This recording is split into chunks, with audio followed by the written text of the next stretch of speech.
დროა მოვიწვიოთ ჩვენი სტუმრები. ექიმი ენდოკრინოლოგი ქალბატონი ნინო სიჭინავა და ზოგადი და ონკოქირურგი ბატონი გიორგი გაფრინდაშვილი.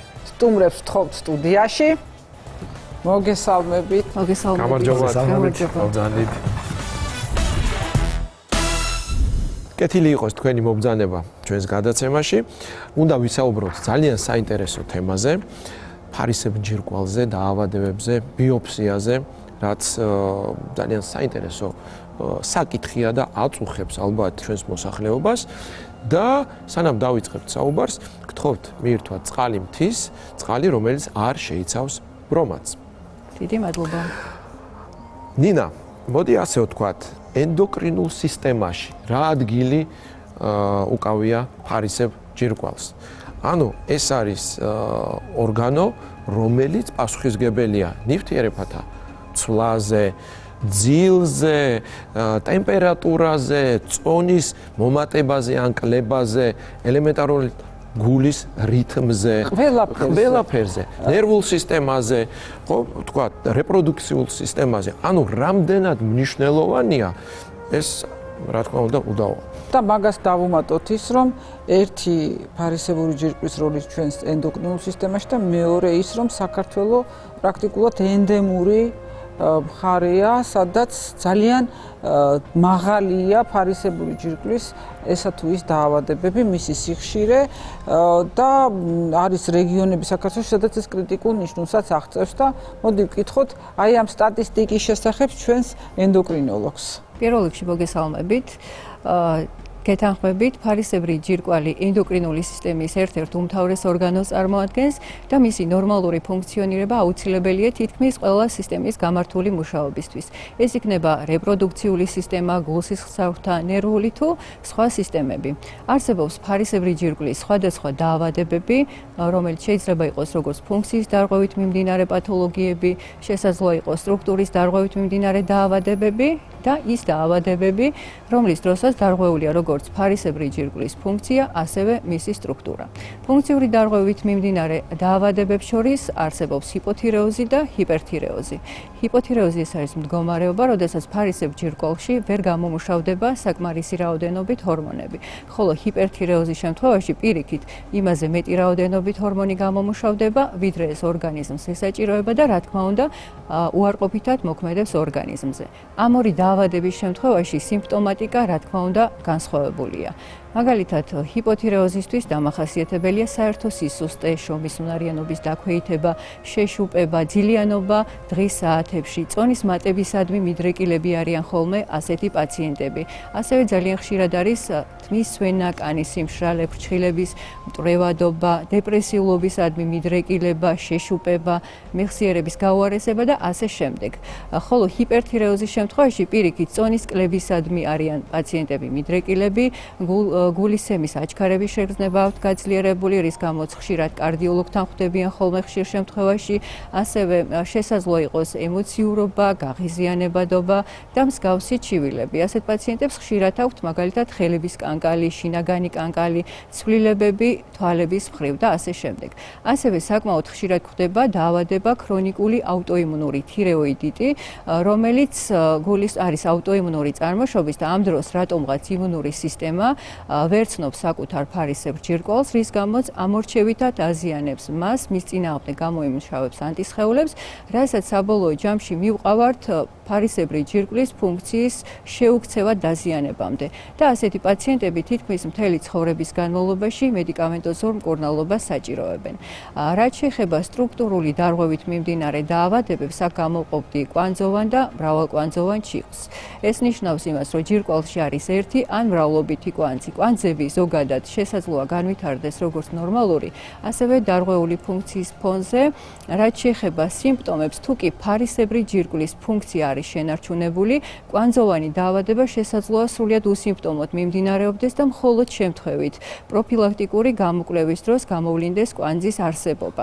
პატარა ზომის კვანძები, როგორც გითხარით, არ აქვს მას სიმპტომატიკა, თუმცა პატარა ზომის კვანძის არსებობა არ გამორიცხავს ავთვისებიანობის რისკს. ქალბატონინო, ნინო, სანამ გადავალთ აი კვანძოვანი ჩიყვის დიაგნოსტიკაზე და რა თქმა უნდა ბიოპსიაზე, ბატონი გიორგი ალბათ უფრო დეტალურად გვეტყვის ქირურგიული მიმართულებით, მაინც მოდი ჩვენს ტელემაყურებელს აუხსნათ რა დიაგნოსტიკური საშუალებები არსებობს, თუნდაც ინსტრუმენტული, ლაბორატორიული, იმისთვის რომ გამოვლინდეს ესა თუ ის დარღვევა ფარისებრ ჯირკვალში. დიახ.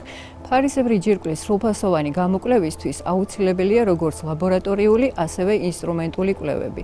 ლაბორატორიული გამოკვლევა საშუალებას გვაძლევს, რომ გამოვავლინოთ ფარისებრი ჯირკვლის ფუნქციური მდგომარეობა, შევაფასოთ მისი ფუნქცია, ასევე ამისთვის პირველ ეტაპზე ვაკეთებთ თირეოტროპული ჰორმონის ანალიზს, თავისუფალი თიროქსინის ანალიზს, საჭიროების შემთხვევაში ვაკეთებთ ანტისხეულების გამოკვლევასაც, რომელიც გვაძლევს ინფორმაციას ორგანიზმში მიმდინარე აუტოიმუნური პროცესების შესახებ.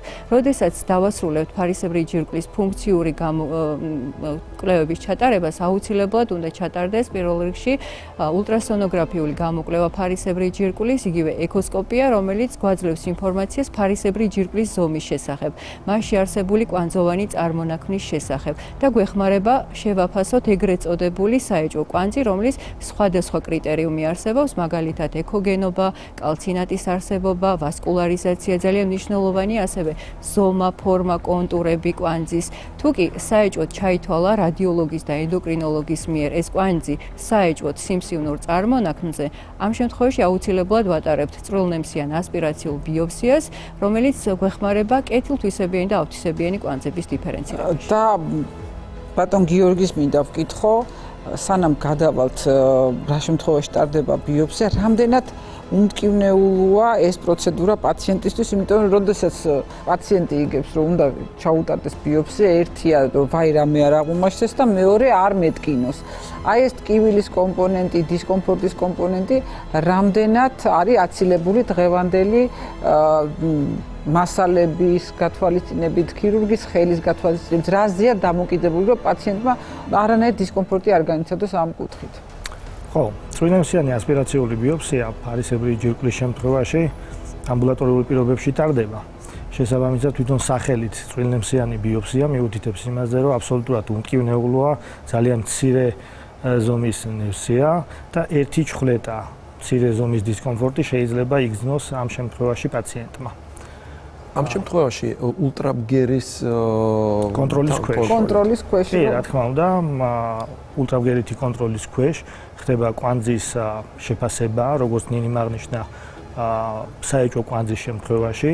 თუ კვანძი ცოტა დიდი ზომის არის, რამდენად საკმარისი იქნება ერთი ჩხვლეტით აიღო მასალა. თუ ამ შემთხვევაში უკვე რამდენიმე ადგილიდან ხდება უბნი. ზოგჯერ არის ხოლმე შემთხვევები, როცა მრავალკვანძოვანია, რა ვიცი.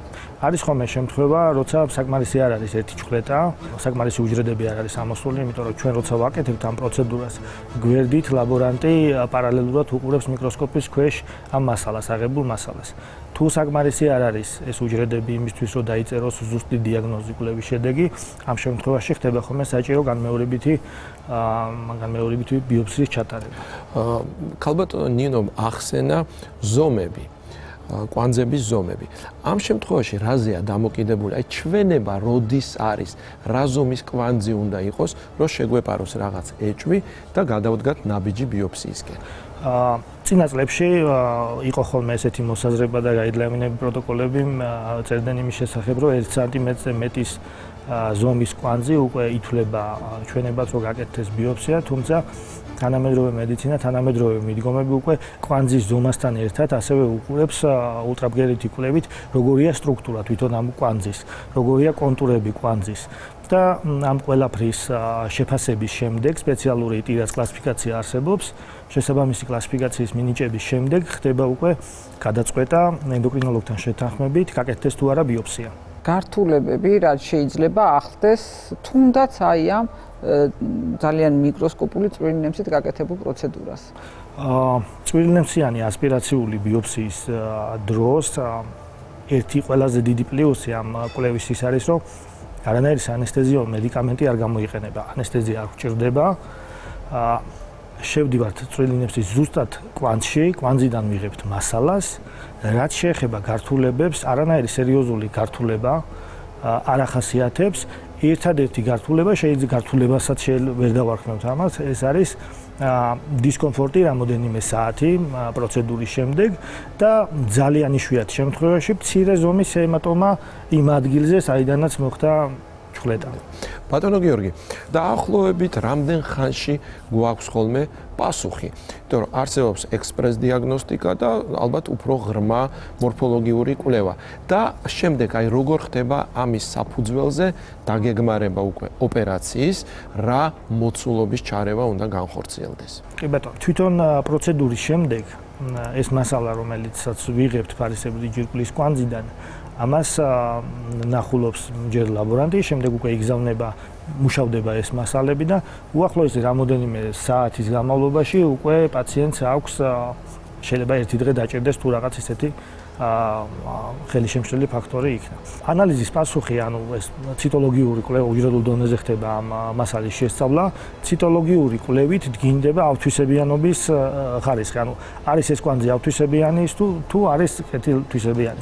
ხშირ შემთხვევაში ეს არის კოლოიდური კვანძები, ანუ აბსოლუტურად უწყინარი კვანძები, თუმცა არსებობს შემთხვევები, როცა ამოდის ავთვისებიანი პასუხი მოდის და ამ შემთხვევაში ხდება უკვე ენდოკრინოლოგთან ერთად ოპერაციის დაგეგმა. სად ხდება, სად ნახავენ სპეციალისტებს პაციენტები, რომელ კლინიკაში მოგაკითხონ? ჩვენი კლინიკა არის კლინიკა ენ-მედიცი.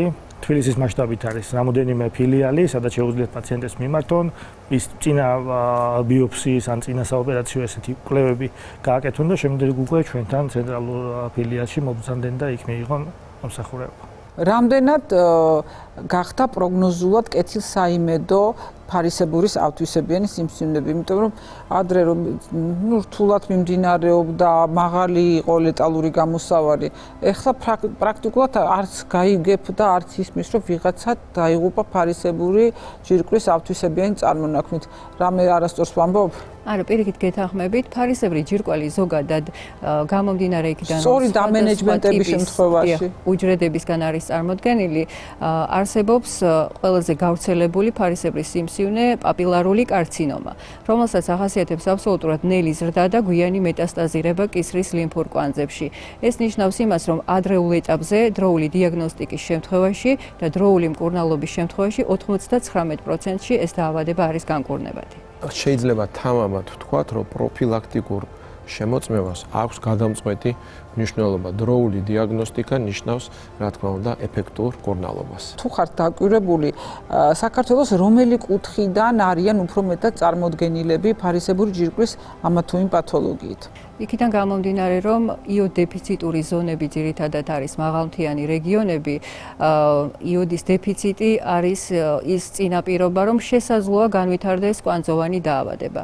კვანძოვანი დაავადების შემთხვევაში, დიაგნოსტიკის შემთხვევაში, რა თქმა უნდა, კვანძების უმეტესობა არის არაავთვისებიანი წარმოშობის, რა თქმა უნდა, მაგრამ 5% მაინც არის ავთვისებიანი გენეზის, ამიტომ ყველას მოვუწოდებ, რომ პროფილაქტიკურად ჩაიტარონ ეს კვლევები, განსაკუთრებით იმ რეგიონებში მცხოვრებლებმა, რომლებიც არიან მაღალი მთიანი რეგიონებიდან. დიდი მადლობა გადაცემაში სტუმრობისთვის. ჩვენი გადაცემა დასასრულს მიუახლოვდა. მაყურებელს კი შევახსენებ, რომ ჩვენი სტუმრები იყვნენ კლინიკა ენ-მედიცის ექიმები.